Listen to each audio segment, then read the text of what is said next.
तो आइए आज हम बात करते हैं एबीएस के महत्वपूर्ण कंटेंट और वो है लंगूर के बारे में। किसके बारे में बात कर रहे हैं? लंगूर के बारे में हम लोग बात कर रहे हैं।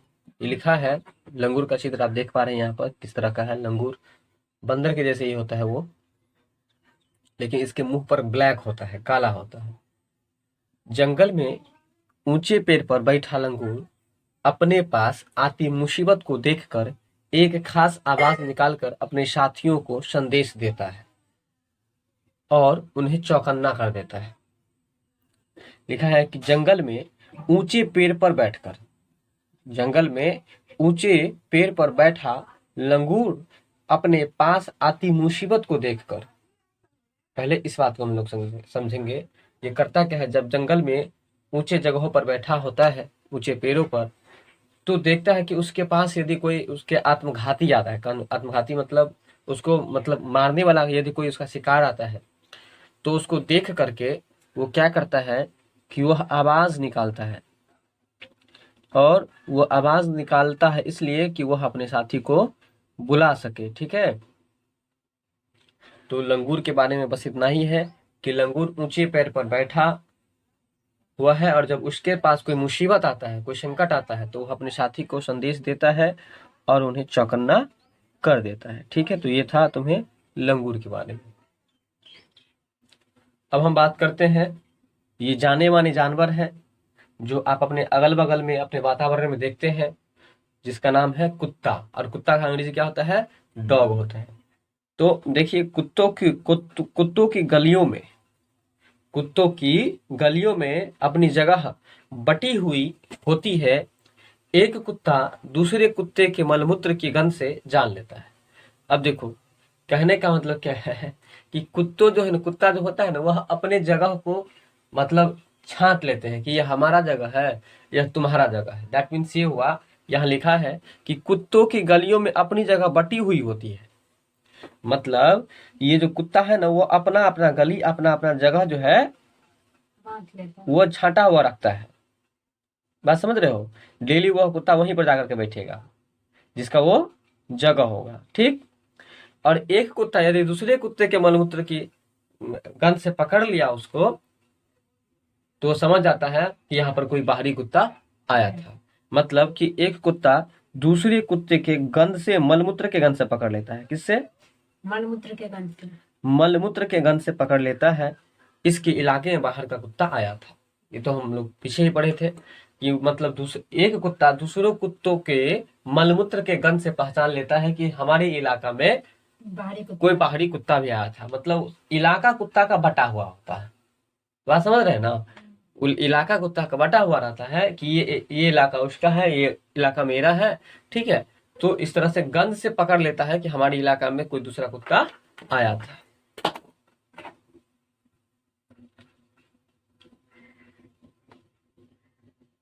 अब जो हम बात कर रहे हैं वो बात कर रहे हैं मगरमच्छ के बारे में। अब यहाँ से कुछ वन लाइनर चलेगा जो मस्ट बी आई है ईवीएस के लिए। लिखा है कि मगरमच्छ के छोटे छेद जैसे कान होते हैं। मगरमच्छ के छोटे छेद जैसे कान होते हैं, लेकिन आसानी से दिखाई नहीं देते। तो इसका मतलब है कि मगरमच्छ को कान नहीं होते हैं। इसका मतलब है मगरमच्छ अंडा देता है, बच्चा नहीं देता है। क्लियर है यहाँ तक? अच्छा, ये जो मुर्गी का अंडा जो दुकान से लोग खरीद के खाता है, पता है क्या इसका अंडा होता है वो? ऐसा मुझे सुनने को मिला है कि वह मगरमच्छ का ही अंडा रहता है।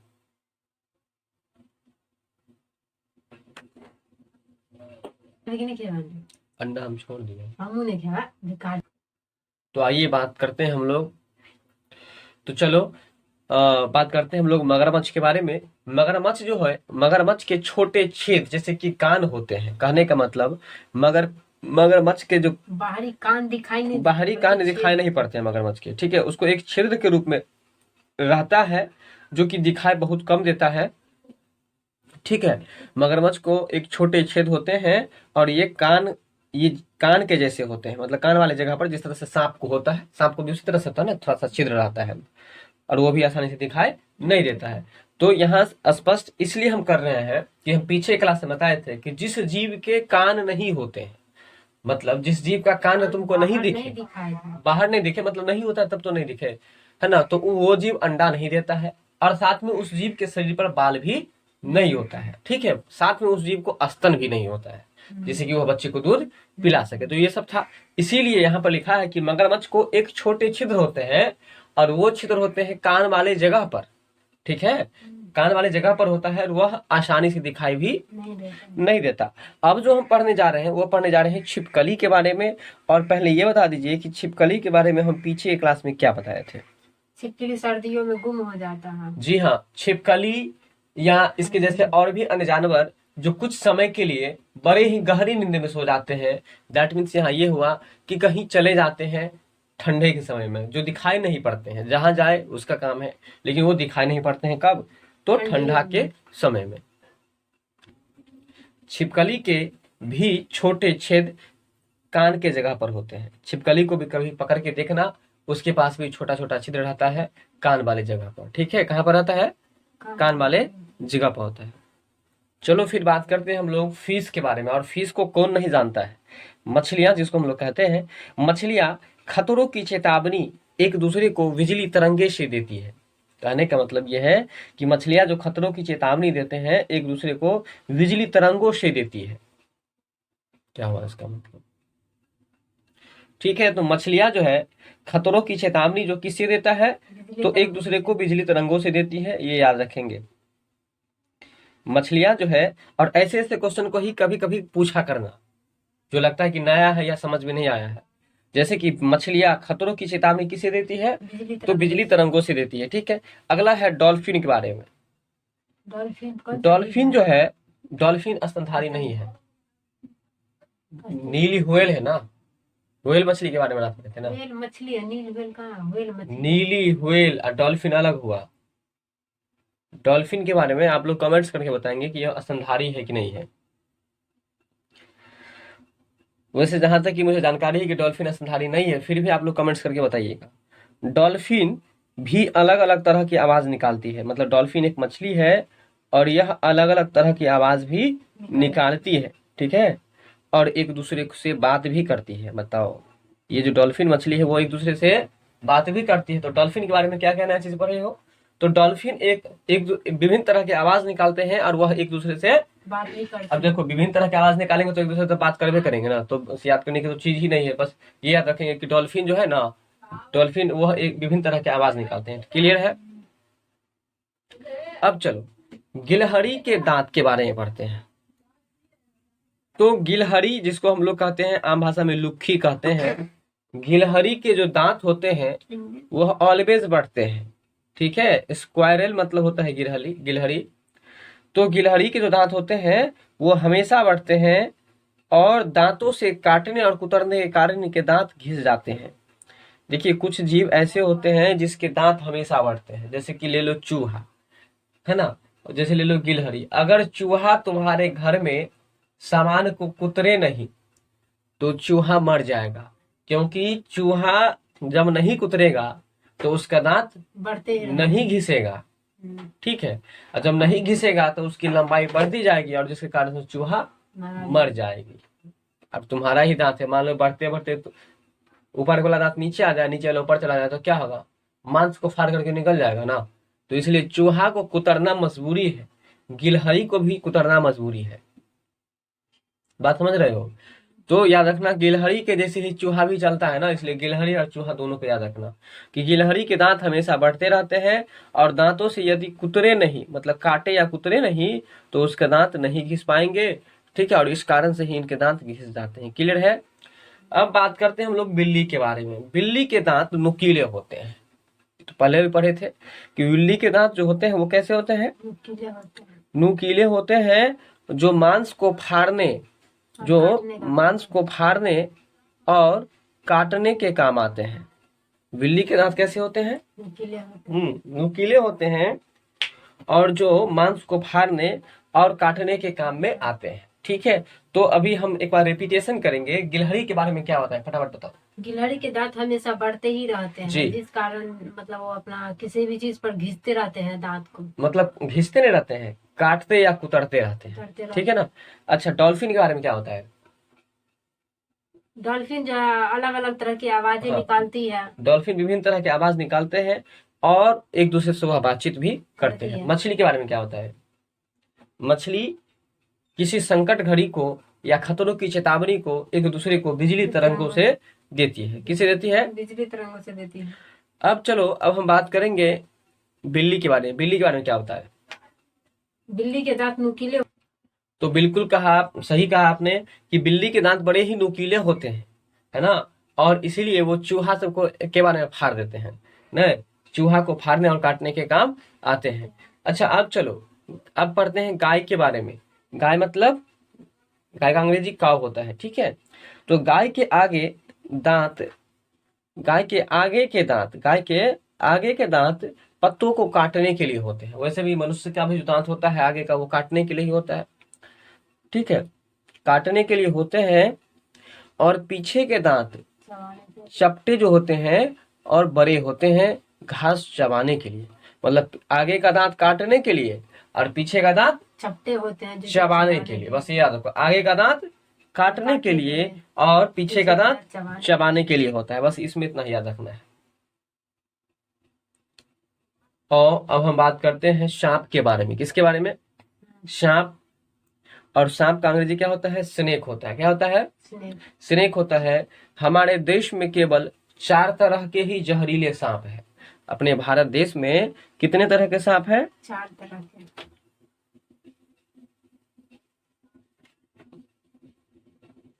तो सांप के बारे में क्या पढ़े हम लोग कि अपने देश में 4 तरह के ही सांप पाए जाते हैं। जहरीले सांप के नाम इस प्रकार से हैं। कौन कौन सा है? तो सबसे पहले है नाग। आप देख ही रहे हैं, नाग सांप है ये। नाग का अंग्रेजी होता है तुमको कोबरा। नाग का अंग्रेजी क्या होता है? कोबरा होता है। अब है करेत। करेत का अंग्रेजी होता है कॉमन क्रेत। इसके बाद है दुबैया, ठीक है, और इसका अंग्रेजी होता है रसल। क्या होता है? रसल। और एक है अफाई, और इसका नाम होता है, इसको भी हम लोग दुबैया नहीं, इसको हम लोग शॉ स्कल्ड वाइपर कहते हैं, ठीक है। तो हम लोग हिंदी को पहले याद रखेंगे। सांप के हमारे देश में कितने तरह के जहरीले सांप होते हैं? 4 तरह के ही सांप होते हैं। एक होता है नाग, दूसरा होता है करेत। देखो, नाग और करेत तो याद होगा, जिसको हम लोग अपने गांव घर के भाषा में करकरेत बोलते हैं न, तो इसलिए नाग और करेत तो याद ही रहेगा। अब दूसरा याद कर लेंगे हम लोग, दुबैया। अब दुबैया कैसे याद रखेंगे कि एगो सांप जो होता है जिसको 2 मुंह होता है, इसलिए दुमुहुआ से याद रख लेंगे दुबैया, ठीक है। और एगो हो गया अफाई। अफाई को कैसे याद रखेंगे कि वह फन मारता है, फन मारेगा वो, तो इसलिए अफाई, ठीक है। तो बताओ कि अपने देश में कितने तरह के सांप और कौन कौन से होते हैं? कौन कौन सांप होते हैं? जो कि नाग होते हैं, करेत होते हैं, दुबैया और अफाई होते हैं, ठीक है। तो इस तरह से सांप के बारे में भी आपको याद हो चुका है। कभी कभी परीक्षा में सांप के अंग्रेजी नामों से भी पुकार लेते हैं, तो हम लोग समझ लेंगे। There are only 4 types of poisonous snakes in our country. मतलब हमारे भारत देश में, है ना, 4 तरह के जहरीले सांप पाए जाते हैं। और उसमें पहला जो है वो है कोबरा। कोबरा मतलब होता है नाग। कोबरा का मतलब क्या होता है? नाग होता है। और कॉमन क्रेत का मतलब क्या होता है? तो क्रेत होता है, जिसको करकरेत हम लोग बोलते हैं। इसके बाद है रसल्स वाइपर। क्या है? Russell's wiper. ये रसल्स वाइपर का मतलब होता है दुबैया। रसल्स वाइपर का मतलब क्या होता है? दुबैया होता है। और इसके बाद है शॉ स्कल्ड वाइपर, और इसका मतलब होता है अफाई। क्या होता है? अफाई। शॉ स्कल्ड वाइपर का मतलब होता है अफाई। तो there are only 4 types of poisonous snake in our country. मतलब हमारे देश में, है ना, 4 तरह के जहरीले सांप पाए जाते हैं। Cobra, common krait, Russell's wiper, Shaw scaled viper, जिसको हम लोग अफाई कहते हैं। चलो, अब हम आगे बात करते हैं सांप के बारे में। ही लिखा है कि जब सांप किसी को काटता है, जब सांप किसी को काटता है तो उसके 2 खोखले जहर वाले दांतों से उस व्यक्ति के शरीर में जहर चला जाता है। कहने का मतलब, सांप को जो 2 दांत होता है खोखला वाला, बेचारा को 2 दांत जो होता है वो खोखला होता है। और उस खोखला मतलब समझो ना कि पाइप के बराबर होता है, क्योंकि पाइप जो होता है खोखला ही होता है ना। तो समझ लो कि उस खोखला के माध्यम से, मतलब नली के माध्यम से जहर को दूसरे में डालता है वो। इसलिए जब सांप किसी को काटता है तो उसके 2 खोखले जहर वाले दांतों से उस व्यक्ति के शरीर में जहर चला जाता है। क्लियर है, ये बात हम लोग जानते ही हैं। इस जहर से बचने के लिए उस व्यक्ति को सीरम नाम का दवाई दिया जाता है, जो सांप के जहर से ही बनाई जाती है। मतलब वो जो सीरम नाम का दवाई दिया जाता है वो किससे बनाई जाती है? सांप के जहर से ही बनाई जाती है। बात समझ में आ गया? अच्छा, अब चलो आगे। सांप के दांत नुकीले होते हैं। तो पहले एक बार हम पुनः पीछे चलेंगे कि जब सांप किसी को काटता है तो विष कैसे लगता है। तो जब सांप किसी को काटता है तो सांप के पास 2 खोखले दांत होते हैं और उस खोखले दांत के माध्यम से ही किसी व्यक्ति को जहर लग जाता है। क्लियर है? अच्छा, दूसरा है कि इस जहर से बचने के लिए किस दवाई का प्रयोग किया जाता है? सीरम दवाई कैसे बनता है? सांप के जहर से ही बनता है। अच्छा, अब चलते हैं आगे कि सांप के दांत नुकीले होते हैं। सही बात है। सांप के दांत कैसे होते हैं? नुकीले समझते हो ना? जैसे ये पेन का बल्ब है, ये नुकीला है, इसे ऐसे करेंगे तो छिद्र हो जाएगा। तो लेकिन वह अपने शिकार को चबाकर नहीं खाता। जैसे बिल्ली के बारे में अभी हम लोग पढ़े थे कि बिल्ली के दांत कैसे होते हैं? नुकीले, और वह काटने और फाड़ने के लिए यूज करता है अपने दांत को। लेकिन बेचारा सांप जो है उसका दांत जो होता है ना नुकीले, वो खोखला होता है। भले ही नुकीला हो लेकिन क्या होता है? खोखला। अब मान लो खोखला का मतलब होगा कि कमजोर होगा, उतना ताकत नहीं होगा। इसलिए बेचारा क्या करता है कि उसको चबाता नहीं है, वो डायरेक्ट निगल ही लेता है। बात समझ में आ रहा है ना? उसको चबाता नहीं है, वो डायरेक्ट निगल जाता है। तो वही लिखा है कि सांप के दांत नुकीले होते हैं, लेकिन वह अपने शिकार को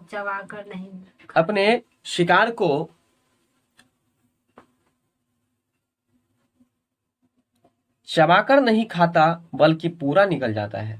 मतलब वो अपने शिकार को क्या करता है? चबाकर नहीं खाता, वो पूरा निगल ही जाता है। इसलिए कभी कभी देखना कि जब सांप कुछ खा लेता है, मेढक वगैरह अगर खा लेता है या चूहा वगैरह, तो उसको चलने में नहीं होता है, तो हम लोग समझ जाते हैं उसके पेट, जब उसका पेट सूजा हुआ रहता है, मतलब अंदर का भाग, बाहरी भाग से दिखता है कि वो पेट सूजा हुआ है, इसका मतलब कुछ खा लिया है ना, क्योंकि वो निगल जाता है। क्लियर है? अब आगे चलो, हम पढ़ते हैं सांप के बाहरी कान के बारे में। सांप के बाहरी कान दिखते हैं? ये बताओ पहले। नहीं दिखते हैं। तो जब बाहरी कान नहीं दिखेंगे तो उसके शरीर पर बाल भी नहीं होगा, और इस तरह से वो बच्चा भी नहीं देगा, और इस तरह से वो स्तनधारी भी नहीं होगा। देखो, सांप के बाहरी कान नहीं होते, वह जमीन पर हुए कंपन को ही सुन पाता है। यदि बीन के आवाज से वह नाचने लगता है तो किस कारण से? तो जमीन पर जो कंपन होता है उस कंपन के माध्यम से वह नाचने लगता है। वह किसी बीन की आवाज को सुनता नहीं है। बात समझ में आ रहा है? अब चलो, मतलब सांप के पास ना कान होता है और ना ही वो बच्चा देता है, ना ही वो, है ना, उसके शरीर पर बाल होता है, ना वो स्तनधारी होता है। ठीक है, ये समझ गए। अब चलो बात करते हैं हम लोग कालबेलिया के बारे में कि कालबेलिया हम लोग किसे कहते हैं। सपेरों को कालबेलिया भी कहते हैं। सपेरे को हम लोग क्या कहते हैं? कालबेलिया कहते हैं। सपेरा समझती हो ना? जो सांप को पकड़ने वाला होता है उसको हम लोग क्या कहते हैं? सपेरा। और सपेरों को हम लोग कालबेलिया भी कहते हैं। कालबेलिया नाच में है ना, सांप जैसी मुद्राएं होती है। कहने का मतलब कि कालबेलिया पहले समझ में आ गया। सपेरा जो होता है उसको ही हम लोग कहते हैं कालबेलिया कहते हैं। ठीक है, और ये एक नाच है जिसका नाम है कालबेलिया नाच, जिसको हम लोग कहते हैं नागिन डांस। क्या? नाच नाच के पतर की नागिन जैसन, ये बोलते हैं ना हम लोग, गाना में एगो है। तो नागिन जैसन का मतलब हो गया कि नाग वाला जो डांस करता है, मतलब कालबेलिया नाच जो होता है उसमें किस तरह का नाच होता है? तो सांप की जैसी मुद्राएं बनाकर, मतलब कि सांप के जैसी स्थिति में, जिस तरह से सांप नाचता रहता है उसी सिचुएशन में उसी तरह से डांस भी करता है। कौन सा डांस? कालबेलिया नाच। अब आगे चलो, कालबेलिया मतलब ये नाच कोई भी व्यक्ति कर सकता है, कालबेलिया नाच। ठीक है ना? ऐसा ये हो सकता है कि मतलब कालबेलिया नाच जो सपेरा लोग करता हो मुख्य रूप से, लेकिन ये कोई भी कर सकता है। अपने गांव घर में भी ये देखने को मिलेगा तुमको। पहले के लोग तो अक्सर ये करते थे, अभी भी देखने को मिलेगा। ये कालबेलिया नाच जो है तुमको अभी भी देखने को मिलेगा। ठीक है, इसमें सांप जैसी मुद्राएं, तो मुद्राएं मतलब क्या होता है? सिचुएशन, स्थिति में। चलो, सांप जो है खेतों में फसलों को चूहा से बचाने में मदद करता है। देखो सांप जो है ना, हम लोग उसको मार देते हैं, लेकिन सांप क्या करता है? खेतों में फसलों को चूहों से काटने से बचाने में मदद करता है।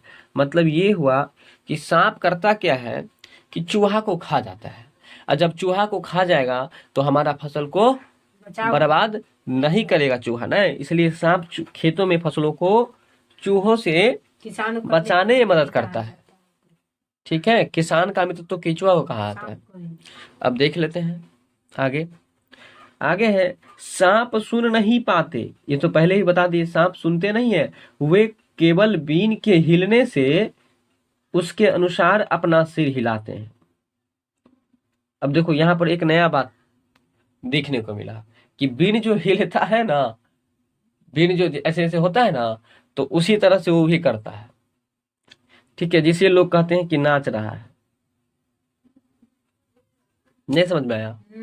मतलब वो सुनता नहीं है, जिस देखता है कि बिन जिस तरह से नाचता है, मतलब चलता है, उस तरह से वो भी अपने सर को घुमाने लगता है, तो लोग कहता है उसको कि नाच रहा है। ठीक है, तो केवल बिन के हिलने से उसके अनुसार, हिलने से उसके अनुसार अपना सिर हिलाते हैं। क्लियर है? चलो अब हम बात करते हैं कालबेलिया जाति के बारे में, मतलब सपेरे जाति के बारे में। कालबेलिया जाति के रोशन नाथ जी, ये रोशन नाथ जो बेचारा जो है, यह कालबेलिया जात का है, जो अपनी जाति में बहुत मशहूर थे। वे बहुत आसानी से खतरनाक और जहरीले सांप को पकड़ लेते थे। क्या नाम था? रोशन नाथ था नाम उसका, रोशन नाथ था। क्या था? रोशन नहीं था, रोशन नाथ था। कालबेलिया जाति के वो थे, मतलब समझ लो कि ये जो रोशन सिंह है ना अपने गांव में, वो कालबेलिया जात का है। ठीक है, और रोशन नाथ जी अपनी जाति में बड़ी ही मशहूर थे वो बेचारा, है ना, और कितने भी खतरनाक सांप को वो पकड़ देते थे। ठीक है, तो ये था रोशन नाथ जी के बारे में, इसको याद रखेंगे हम लोग, ये कालबेलिया जाति के थे।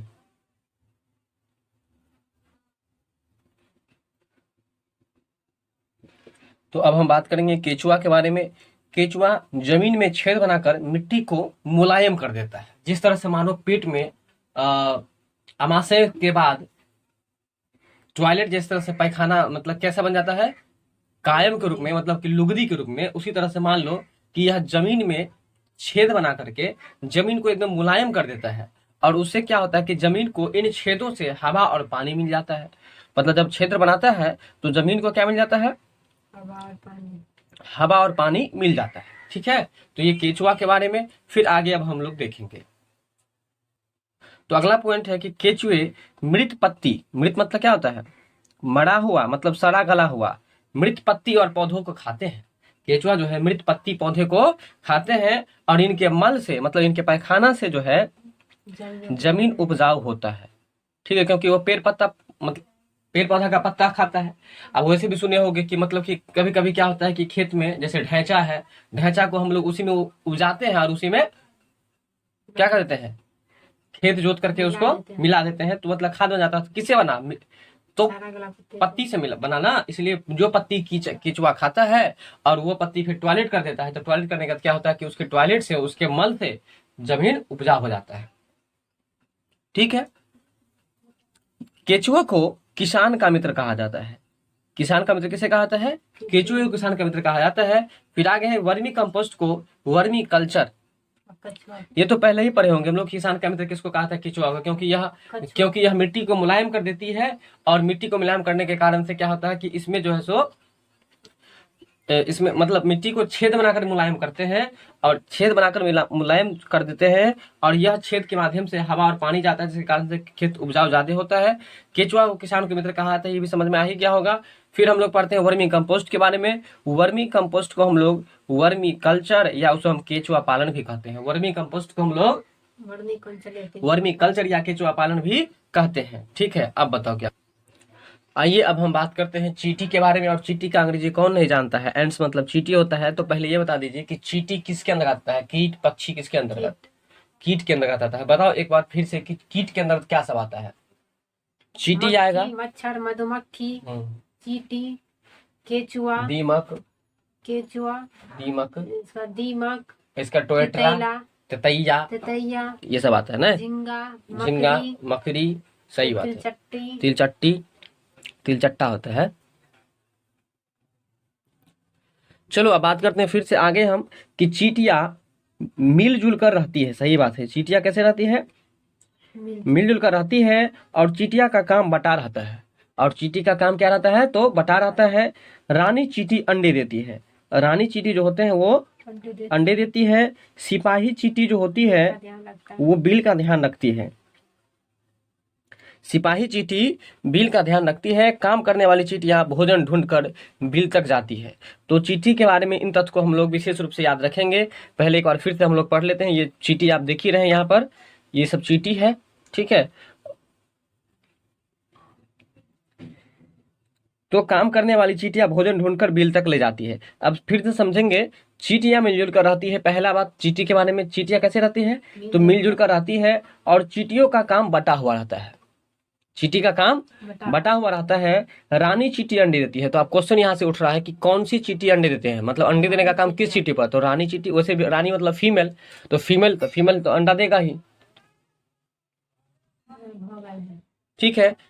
तो रानी चींटी अंडे देती है। सिपाही चींटी बिल का ध्यान रखती है। वैसे भी सिपाही जो होता है गेट के बाहर, तो वह उसका ध्यान रखता है ना अंदर की बातों का, इसलिए सिपाही चींटी बिल का ध्यान रखती है। और काम करने वाली जो चींटी होती है वो भोजन को ढूंढकर, भोजन का प्रबंध करके बिल तक ले जाती है।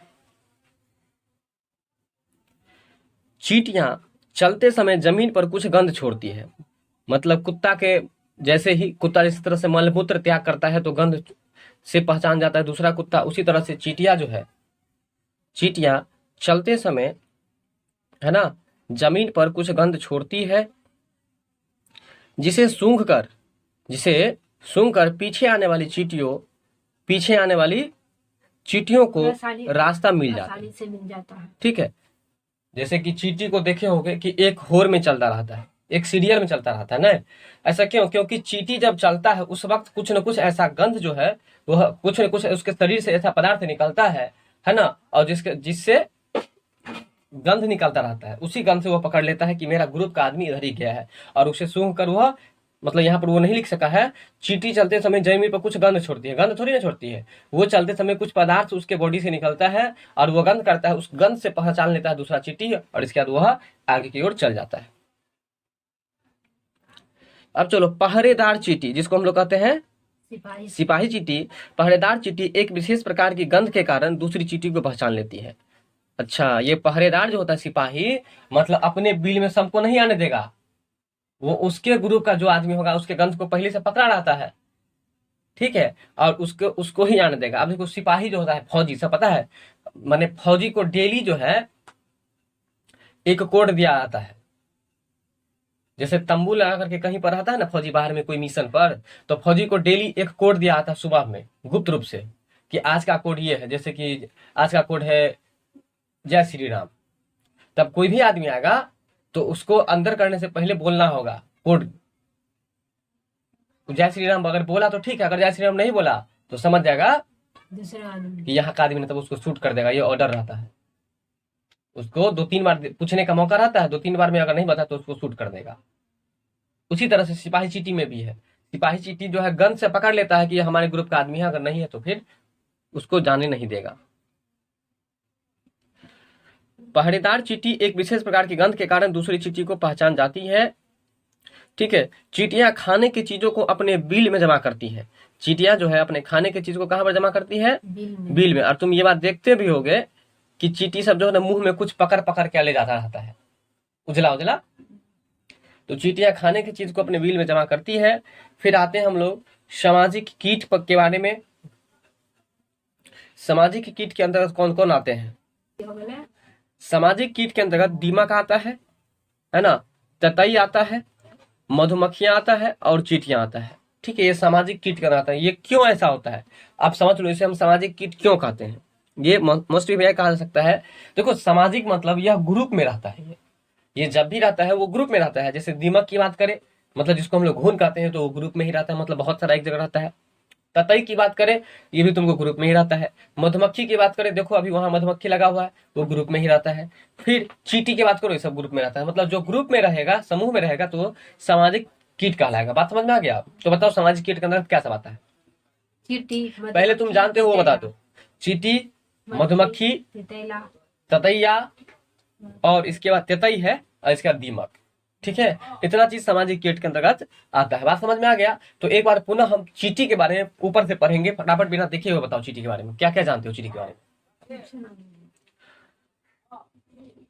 चींटी के बारे में बताए कि चींटियां मिलजुल करके रहती है, और चींटी का जो काम होता है, सभी ग्रुप के लोगों का अलग अलग काम रहता है। जैसे कि रानी चींटी जो होगी, वो अंडे देती है, वो अंडे देती है, और सिपाही चींटी जो होते हैं वो बिल का ध्यान रखते हैं, और काम करने वाले जो चींटी होते हैं वह खाना का प्रबंध करते हैं और बाहर से अपने बिल तक ले जाते हैं। वहीं अगर बात करें हम आगे, तो चींटियां चलते समय जमीन पर कुछ ऐसा पदार्थ छोड़ती है जिससे उस गंध से दूसरे चींटी उसको पहचान लेते हैं कि यह हमारे ही ग्रुप का आदमी है, और उसी रास्ते से वह चलने लगता है। पहरेदार चींटी जो होता है वह एक प्रकार की विशेष प्रकार की गंध के कारण दूसरी चींटी को पहचान लेती है। बात समझ में आ गया? चींटियां खाने की चीजों को अपने बिल में जमा करके रखती है। कहां पर? बिल में। चलो अब हम बात करते हैं मच्छर के बारे में, और जिसका अंग्रेजी क्या होता है? मॉस्क्यूटो होता है। क्या होता है? मॉस्क्यूटो होता है। मच्छर हमारे शरीर की गंध खासकर पैरों के तलवे की, और मच्छर का चित्र देख ही रहे हैं आप। मच्छर हमारे शरीर की गंध खासकर पैरों के तलवे, मच्छर जो है ना हमारे शरीर की गंध, जिसे बता रहा है शरीर का कौन कौन सा, तो खासकर पैरों के तलवे की, हमारे शरीर की गर्मी में ढूंढ लेते हैं। हमारे शरीर की गर्मी में, आके शरीर के महक और तलवा का जो है हमारे शरीर की गर्मी से ढूंढ लेते हैं। गर्मी से जो है अंधेरा में भी मनुष्य को ढूंढ लेते हैं। हाँ, यह पैरों के तलवे की महक से और हमारे शरीर के गर्मी से ढूंढ लेता है। तो ये मच्छर के बारे में बड़े ही अजीब गरीब की बात है। मच्छर जो है हमारे शरीर की गंध खासकर, मतलब मच्छर जो है हमारे शरीर के गंध से, ठीक है, और खासकर किस अंग के? तो पैर के तलवे की गंध से और हमारे शरीर की गर्मी से वह ढूंढ लेते हैं। हमारे शरीर के गर्मी से हमें ढूंढ लेते हैं। बात समझ में आ गया होगा या नहीं? तो हम फिर से बताते हैं। मच्छर जो हमें अंधेरे में भी काट लेता है, वो टॉर्च लेके घूमता है? नहीं, ऐसा नहीं है। वो हमारे पैरों के जो तलवे की गंध होती है, उस गंध से पकड़ लेता है कि यहाँ पर कोई आदमी है। दूसरा कि हमारे शरीर का जो गर्मी है, उस गर्मी से वह गर्मी से उसको आभास हो जाता है कि यहाँ पर कोई आदमी है, और इसलिए वो वहीं पर जाकर के बैठता है, दूसरा जगह पर जाकर के नहीं बैठता है। बात समझ में आ गया? अब देखते होंगे कि कहीं पर मान के चलो कूड़ा कचरा रहता है, तो कूड़ा कचरा सड़ा गला हुआ चीज गंध करेगा, तो उस गंध से हो सकता है जाकर के उस पर बैठता होगा। बात समझ में आ गई? नहीं समझ में? ये बात है। आगे चलते हैं हम लोग। मच्छर पानी में अंडे देते हैं। मच्छर पानी में अंडे देते हैं। मच्छर पानी में अंडे देते हैं। ठीक है, समझ में आ गया? मच्छर जो है कहां पर अंडे देते हैं? मच्छर जो है वो अंडा कहां देता है? पानी में। और इसके बाद है डेंगू, मलेरिया, चिकनगुनिया, ये सब बीमारी जो होता है वो मच्छर के द्वारा ही फैलता है। ठीक है, कौन कौन सा बीमारी मच्छर के द्वारा फैलता है? तो कूट वाला क्वेश्चन में ऐसा रह सकता है कि मच्छर के द्वारा होने वाला रोग कौन कौन सा है? तो डेंगू है, मलेरिया है, चिकनगुनिया है। क्या सब है? डेंगू है, मलेरिया है और चिकनगुनिया, ये सब मच्छर के द्वारा फैलने वाला रोग है। आइए बात करते हैं हम लोग मच्छर के बारे में फिर से। तो मच्छर का टॉपिक अभी बचा ही हुआ है। मक्खी से डायरिया होता है। ये मक्खी की बात कर रहे हैं, ये मच्छर नहीं है। मक्खी से डायरिया होता है, ठीक है, हैजा होता है, टाइफाइड होता है। मक्खी से कौन सी बीमारी होती है? तो मक्खी से जो होता है वो डायरिया होता है ना, और इसीलिए हमको मक्खी से खाना को ढक के रखना चाहिए, बचा करके रखना चाहिए। तो मक्खी से डायरिया होता है, हैजा होता है और टाइफाइड होता है, आदि बीमारियां फैलती है। मक्खी अपने पैरों में बीमारी के कीटाणु लाती है। समझ में आया? मक्खी जो है अपने पैरों में बीमारी के कीटाणु लाती है, और जब यह बिना ढके खाना पर बैठती है तो उसे दूषित कर देती है, मतलब गंदा कर देती है। उस खाने को खाकर हम बीमार पड़ सकते हैं। उस खाने को खाकर हम लोग बीमार पहले बता दो कि मक्खी से कौन कौन सी बीमारी होती है। डायरिया, टाइफाइड और हैजा। डायरिया, बता देते देखो डायरिया और हैजा मिला जुला बीमारी है, इसलिए ये दोनों याद रहेगा, डायरिया और हैजा। और इसके बाद हो गया तुमको टो ठो डो, तो टो से टाइफाइड और डो से डायरिया, इसलिए डायरिया, टाइफाइड और हैजा ये बीमारी मक्खी से होने वाला है। और मच्छर से कौन कौन बीमारी होता है?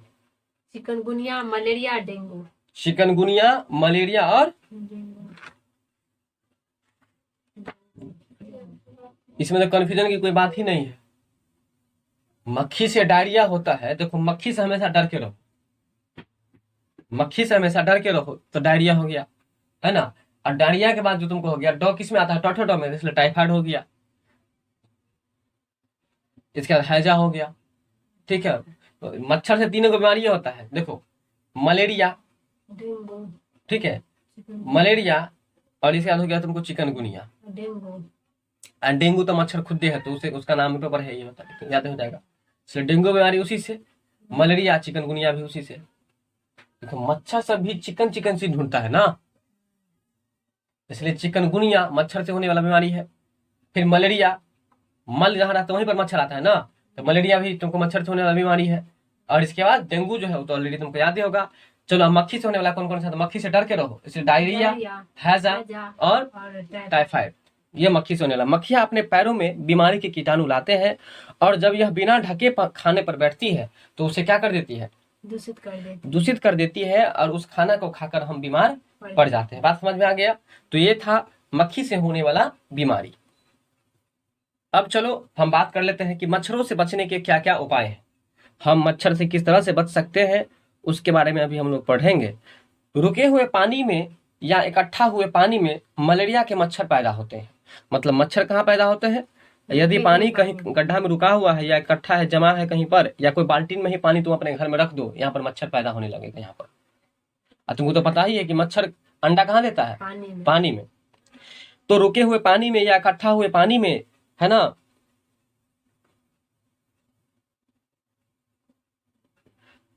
रुके हुए पानी में या इकट्ठा हुए पानी में मलेरिया के मच्छर पैदा लेते हैं।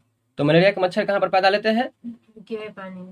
रुके हुए पानी में। इसलिए मच्छरों के प्रजनन को रोकने के लिए पानी में हमें तेल डालना चाहिए, है ना। पानी में क्या डालना चाहिए? तेल डालना चाहिए। इससे पानी का पृष्ठ तनाव कम हो जाता है। इससे पानी का पृष्ठ तनाव क्या होता है? तो कम जाता है। देखो जब हम तेल डालते हैं ना पानी में, तो पानी का पृष्ठ तनाव क्या होता है? कम जाता है, और ऑक्सीजन की आपूर्ति रुक जाती है। कहने का मतलब जब पानी में हम लोग तेल डालते हैं तो ऑक्सीजन की आपूर्ति रुक जाती है, मतलब कि मच्छर को ऑक्सीजन नहीं मिल पाता है। जब मच्छर को ऑक्सीजन नहीं मिलेगा तो मर ही जाएगा वो, जिससे मच्छर का लार्वा मर जाता है। लार्वा मतलब बच्चे को लार्वा, हाँ, बच्चे को कहा था लार्वा। तो यही जो लार्वा है ना, मच्छर का लार्वा, पानी मतलब पानी में अंडा देता है ना, वो तो अंडा देता है पानी में, तो बच्चा जो रहता है उसको लार्वा कहते हैं, वही लार्वा मर जाता है। बात समझ में आया कि नहीं? कॉन्सेप्ट हमारा क्या बोले? देखो मच्छर से बचने के लिए है कि रुके हुए पानी को जल्दी से वहां से हटाना चाहिए, साफ करना चाहिए, पानी को जमा करके नहीं रखना चाहिए। अगर पानी जम गया है, किसी कारण बस हटने वाला नहीं है, तो मजबूरी बस हमको से मिट्टी का तेल छिड़कना चाहिए, जिससे क्या होगा कि पानी का पृष्ठ तनाव कम हो जाएगा। पृष्ठ तनाव जैसे ही कम हो जाएगा तो ऑक्सीजन भी कम जाएगा, वहां पर पृष्ठ तनाव कम हो जाएगा, और इससे उसकी ऑक्सीजन मिलना भी मच्छरों को कम हो जाएगा। ठीक है, बात समझ में आ गया? फिर आगे है घरों में डीडीटी, घरों में डीडीटी, घरों में डीडीटी का छिड़काव किया जाना चाहिए, है ना। घरों में हमें क्या छिड़काव करना चाहिए? डीडीटी का छिड़काव करना चाहिए। आसपास पानी जमा नहीं होने देना चाहिए, आसपास में पानी जमा नहीं होने देना चाहिए। ठीक है, पानी के बर्तन, टंकी, कूलर को साफ रखना चाहिए। पानी के बर्तन को, टंकी को और कूलर को साफ, जैसे कि ये होता है ना मोटर वाला, टंकी वाला सब जो होता है, उसको सप्ताह दिन में एक बार साफ करना चाहिए उस सबको, नहीं। अच्छा, मच्छरदानी का प्रयोग करना चाहिए। किसका प्रयोग करना चाहिए? मच्छरदानी का प्रयोग करना चाहिए, मच्छरदानी का प्रयोग करना चाहिए। ये सब था मच्छर से बचने का उपाय। और 2 उपाय फिर बचे हुए हैं, उसको भी हम लोग पढ़ लेंगे।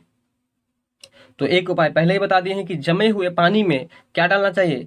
तो मिट्टी का तेल छिड़कना चाहिए। और दूसरा, पानी में मछलियां डालने से मछलियां मच्छरों के अंडे को खा जाती है, और पानी में मछलियां डाल देंगे हम लोग, ठीक है। उस पानी में यदि मछलियां डाल देते हैं तो मछलियां क्या करता है? तो मच्छरों के अंडे को, यानी कि लार्वा को खा जाते हैं। बात समझ में आ गया? तो ये था मच्छरों से बचने का उपाय। तो फटाफट से बता दो कि मच्छर से बचने के लिए तुम क्या क्या करोगे, जल्दी बताओ।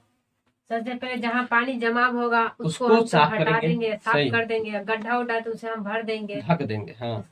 इसके बाद है कि मछलियाँ पानी तालाब उलाब में जो है सो मछलियाँ डाल देंगे, ताकि उसके मच्छर के बच्चे अंडे को जो है सो मछली खा लेता है।